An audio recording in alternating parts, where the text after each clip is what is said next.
প্রিয় সংগ্রামী উপস্থিতি, বাংলাদেশ জামাত ইসলাম কর্তৃক আয়োজিত আজকের এই জাতীয় সমাবেশে উপস্থিত জুলাই গণ অভ্যুত্থানের শহীদ পরিবারবৃন্দ এবং আহত যোদ্ধাবৃন্দ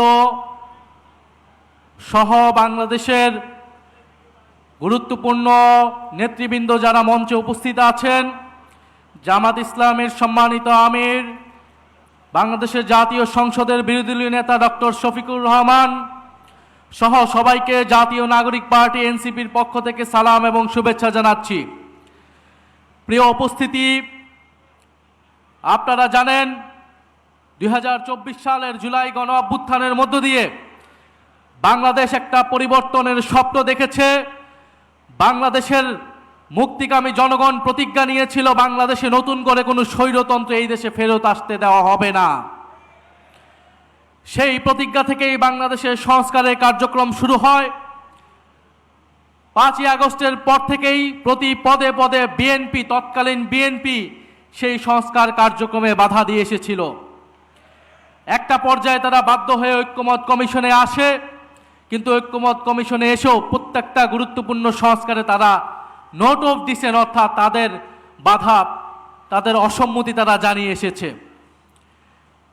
সবশেষে তারা গণভোটের জনগণের চাপে, সেই সময়ে রাজনৈতিক বাস্তবতার চাপে তারা গণভোটে রাজি হলেও আমরা দেখতে পেলাম যে নির্বাচনের পরপর তারা গণভোটকে অস্বীকার করা শুরু করেছে।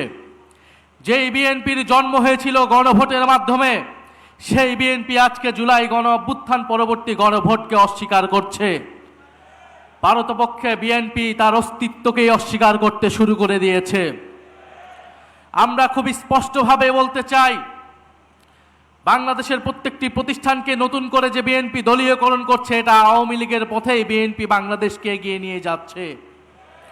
বিএনপি যদি আওয়ামী লীগের পথে, পুরনো স্বৈরাচারের পথে এই দেশকে এগিয়ে নিয়ে যেতে চায়, তাহলে বাংলাদেশের জনগণ আবারও রুখে দাঁড়াবে, বাংলাদেশের তরুণ সমাজ আবারও রুখে দাঁড়াবে, বাংলাদেশের জুলাই গণ অভ্যুত্থানে অংশগ্রহণকারী প্রত্যেকটি ছাত্র জনতা আবারও রাজপথে দাঁড়াতে বাধ্য হবে।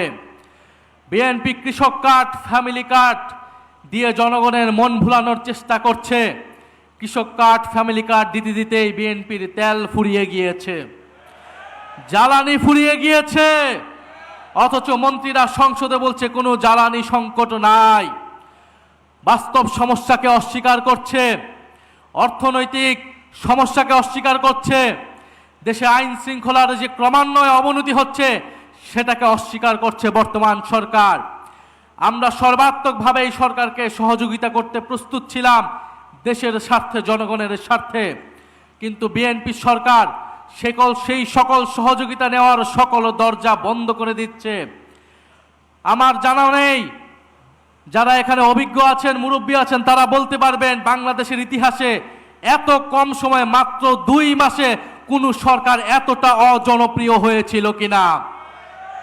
বিএনপি সেটা বাস্তবে প্রমাণ করে দিয়েছে। এই সরকার 2 মাসে যতটা অজনপ্রিয় হয়েছে, আমরা জানি না আগামী 6 মাসে তার পরিণতি কি হবে, তার অবস্থান কি হবে। আমরা দেশে কোনো অস্থিতিশীলতা চাই না।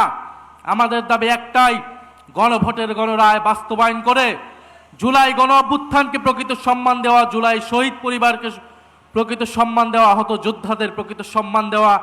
আমরা সেটার জন্য রাজপথে আছি, সংসদে আছি। ইনশাআল্লাহ আমরা ঐক্যবদ্ধভাবে আমাদের সে দাবি আদায় করে ছাড়বো ইনশাআল্লাহ। আসসালামু আলাইকুম।